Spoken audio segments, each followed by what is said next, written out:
Greetings from the Distortion World with more blessings from Lord Giratina. I am Dunsparce of the Distortion World with another dark tale. Today's tale is of that of Mount Silver, a much darker version that we all never knew of. Mount Silver, a place with some of the strongest Pokemon you can capture, only open to trainers of admirable skill. Professor Oak, as you know, will allow you to travel here once you beat the Elite Four. Scratch that, you have to defeat the Elite Four, get into Kanto, get those badges, and then you can go. Or is that only for Johto? Regardless, because he sees how well you battle, how you treat your Pokemon, he allows you to travel to Mount Silver to take on its challenges. But is this truly the only reason? Surely there are other trainers other than you that are deserving of this reward, right? So why you of all trainers? Why are you so special? Because you're the only one who can set him free. Other than the Pokemon Center that was isolated there are virtually no other people. There is one, though, located at the tippy top of Mount Silver, alone. You should know him well. You were him once, after all. Red.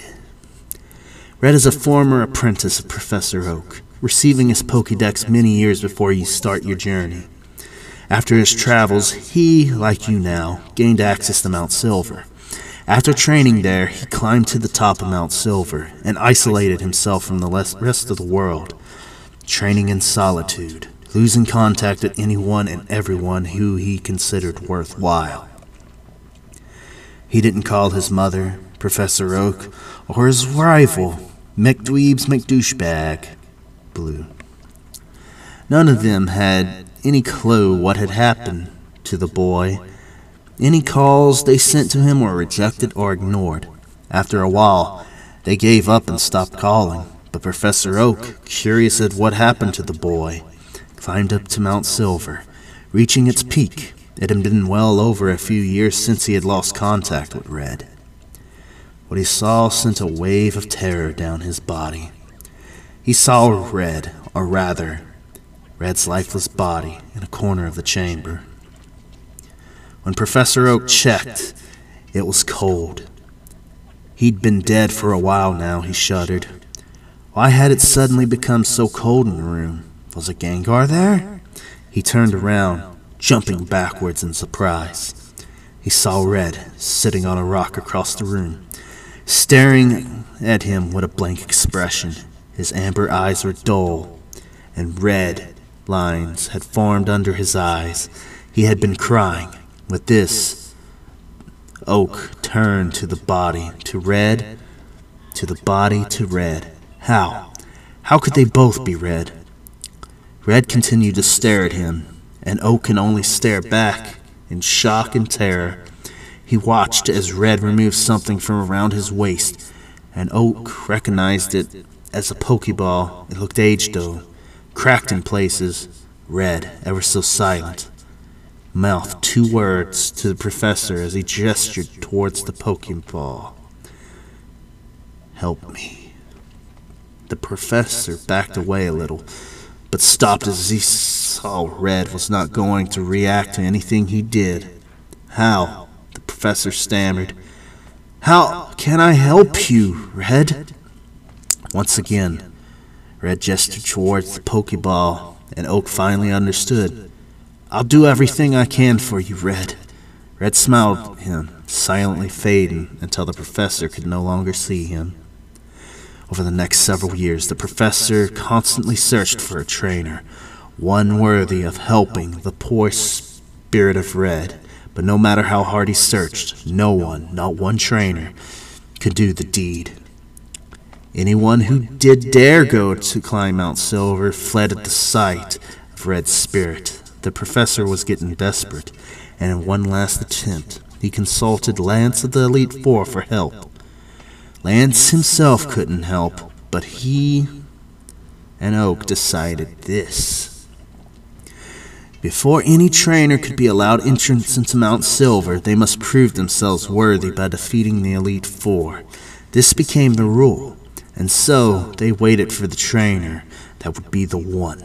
For a long time, that trainer did not come, and they had began losing hope, until, that is, you came along. During his time in Johto, the professor visited a childhood friend of his, Mr. Pokemon, and had offered to help the professor with his dilemma. When you met Professor Oak, he saw potential in you as a trainer and offered you the Pokédex. He kept track of your growth as a person and as a trainer, up until your final battle at the Elite Four, where you proved your worth as a trainer. Because of this, the professor gave you access to Mount Silver, although you had to get the other 8 badges first, hoping you to be the one that could finally free Red. He didn't explain to you the plan, only hoping that you could handle it on your own. When you finally make your way to the top of Mount Silver, Red, as he normally would, is isolated on Mount Silver. He is honestly surprised when he sees you, for he has not had any other challengers in a long time. You walk up to him without fear, and wordlessly, he challenges you to a battle. You accept, and the two of you engage in a battle powerful enough to shake the heavens. When the deed is done, and when you've won the battle, Red does not speak. He wordlessly returns to his last Pokemon.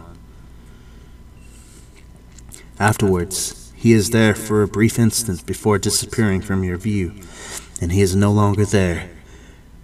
When you look, the body is gone as well. You stare at the place where he disappeared, and though you couldn't be sure, you thought you had seen a faint smile forming on Red's face upon his defeat. Red had only one last unspoken reply for you, his savior, who had freed him from this world at last. Thank you. And that was our tale of Mount Silver. Think about it. Why doesn't Red speak? The great hero of Kanto that had made Team Rocket disband. And though you make it disband as well because they try to come back but they fail miserably. Makes you wonder, what happened to Red? What changed him at Mount Silver?